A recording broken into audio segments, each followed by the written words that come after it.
Welcome to the AC 24/7 Top Story Countdown. We'll guide you through the biggest news of the day. Our focus, advocating our rights, advocating health, and advocating Earth. Here's our pick for number 4. From afar, even a natural disaster can look majestic. But up close, the full impact of the global climate emergency is clear to see. This is the Sau Reservoir near Barcelona, normally one of the largest bodies of fresh water in this part of Spain, but months of drought and the water levels are so low, an entire medieval village, usually underwater, has come to light. The folks here say normally you'd barely be able to see even the tip of the medieval church because it would be almost fully submerged. But now, as you can see, the church is very much on land, and the authorities here fear things will get much worse once the summer's heat really sets in. The Sau Reservoir is already at less than 10% capacity, and that's causing hundreds of thousands of acres of farmland to dry up. All of this wheat is probably lost. Farmer Santi Caudevilla shows me why. Ahora mismo estamos en un momento crítico. The grain should be milky, he said. We're in a critical moment. If it doesn't rain, this will end up empty. We should be seeing the grain come up to here, but it's only like this. If it doesn't rain in the coming week, the crop will be zero. But there is no rain in sight, and temperatures in Spain have skyrocketed. Scientists at the Institute of Agri-Food Research and Technology are trying to find ways to make very little water go a longer way. Chief scientist Juan Girona says efficiency needs to be maximized. It's our goal, taking the most of our drop of water. Just like the crops, the people in this area are also in survival mode. Dozens of towns are without water and need to get it trucked in.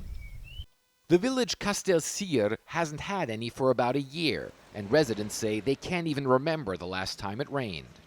I don't recall, Juan tells me. It's been a long time, a year or more without proper rain. Nothing. This region of Spain is a breadbasket for all of Europe, and while the authorities say they're building desalination plants to combat the water crisis, the head of the region's water authority says life here might change dramatically soon. Sometimes I think about the capacity of the territory. I mean, is this a country where we can handle with the increase of citizens, tourists, industry, farmers, agriculture, or we should stop? And that point might be closer than some believe. Back at the Sau Reservoir, authorities are actually draining most of the remaining water to prevent this precious and ever scarcer resource from getting contaminated by the sludge at the bottom of this once mighty lake. TheAdvocateChannel.com looks at the world through the lens of equality and inclusion. Subscribe, like, and share now. AC 24/7's Top Story Countdown continues with our producer's pick for number 3. Florida's Republican governor not backing down against an American entertainment giant. A special board, handpicked by Ron DeSantis, overseeing Disney's special taxing district, voted today to sue Disney. No corporation is above the law and the people of this state. This comes just days after Disney filed its own lawsuit against DeSantis and his board. He's embroiled in this battle, which a lot of people are snickering about because it's now Ron DeSantis versus Mickey Mouse. Disney's not responded to CNN's request for comment on the suit from DeSantis' board. DeSantis in recent days has said Disney's lawsuit is political and doesn't have merit. They're upset because they're actually having to live by the same rules as everybody else. They don't want to have to pay the same taxes as everybody else.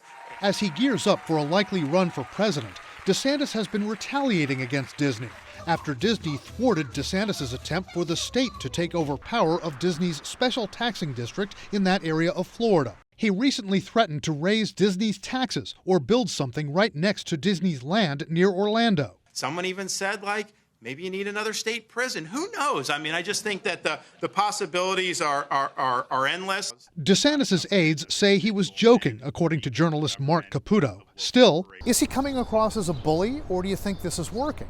for some Republicans who want to see a strong contender go up against Donald Trump, it might be something that they're into. They certainly say that if you're going to beat Donald Trump in a primary, you would have to be forceful on the debate stage and not be afraid to back down. DeSantis' fight with Disney started last year when a Florida law was passed that he backed, limiting instructions of sexual orientation and gender identity in schools. Disney spoke out against that bill. Recently, DeSantis' prospective rivals for the Republican nomination for president, Donald Trump and Chris Christie, have slammed DeSantis' maneuvers against Disney. Trump saying on his social media website that DeSantis was being, quote, absolutely destroyed by Disney. Political analysts say this fight symbolizes DeSantis' willingness to put culture wars front and center on the Republican agenda and is a reflection of his swagger. He has grown into the office and the exercise of power, the likes of which we haven't seen in the state. Not only did he take on Disney, which used to be kind of like a sacred cow, you didn't really mess with Disney as a governor. Like the Advocate channel on Facebook for the best way to get updates on stories that advocate for equality, justice, our rights, and more. AC 24/7 continues with today's top 2 pick. These are the first Americans to arrive in Jeddah, Saudi Arabia, on the U.S. naval ship Brunswick. It's small comfort after an anxious 2 weeks of conflict in Africa's 3rd largest nation. I'm not gonna lie to you, I didn't really like it. If it was up to me, I would have stayed to see things out, but unfortunately it just got too bad, you know? The situation it got worse and worse by the minute, you know what I mean? There was no water, there was no electricity. This port city has become the main route out of Port Sudan. Several broken ceasefires later, people are desperate to escape. I'm basically doing a master's, and so I was in the Sudan to do research, ironically, on these very same topics. How's your family? Do you have family back in Sudan who cannot leave because maybe they don't have dual nationality in other places? Yeah, of course. I mean, that's the reality for most of the people that are currently in Sudan, is that because of the hierarchy of citizenship, the way that it works, obviously, a lot of people couldn't even afford to leave Khartoum because of the prices of bus tickets. U.S. officials say about 1,000 Americans have been evacuated since the conflict began by land, sea, or air, after initially saying it was too dangerous to get private citizens out. This operation only brought 100 U.S. citizens across the Red Sea, but there are so many more still stuck in Port Sudan, hoping for transport like this to get them to Jeddah. We've been working very closely with international partners around the world, and here in Saudi Arabia with our Saudi partners. Will there be more U.S. ships today or in the next few days? Not that I know of. As families escape the fighting, there are lighter moments, as even in war, kids will still tease their parents. How do you feel about having left Sudan? Very good. How was it? Was it scary? I wasn't scared, but she was scared. She absolutely handled herself 100%. Follow the Advocate channel on Twitter and Instagram to stay updated on stories that matter every day. Here's our #1 story of the day. Take a look.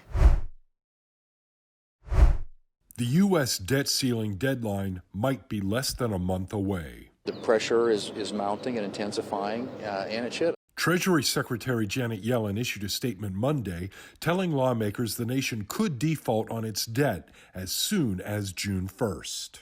We pay our bills, and we should do so without reckless hostage-taking from some of the mega Republicans in Congress. Senate Majority Leader Chuck Schumer, Senate Minority Leader Mitch McConnell, House Minority Leader Hakeem Jeffries, and House Speaker Kevin McCarthy have been invited to the White House on May 9th to talk about the crisis. We've got to do it. $31 trillion and counting is too tenuous for the American people to absorb any longer. According to a White House official, Biden will stress a debt ceiling raise must come without any spending cuts. McCarthy's Limit, Save, and Grow Act of 2023, which passed through the House last week, calls for boosting the debt ceiling, but it trims the budget. This is not the way to do things, to hold the entire economy hostage to your political agenda. Democratic Senator Joe Manchin released a statement saying that he hopes the White House invite is sincere and that President Biden will, quote, show true leadership and finally put politics aside and the well-being of our nation first. I'm John Lawrence reporting.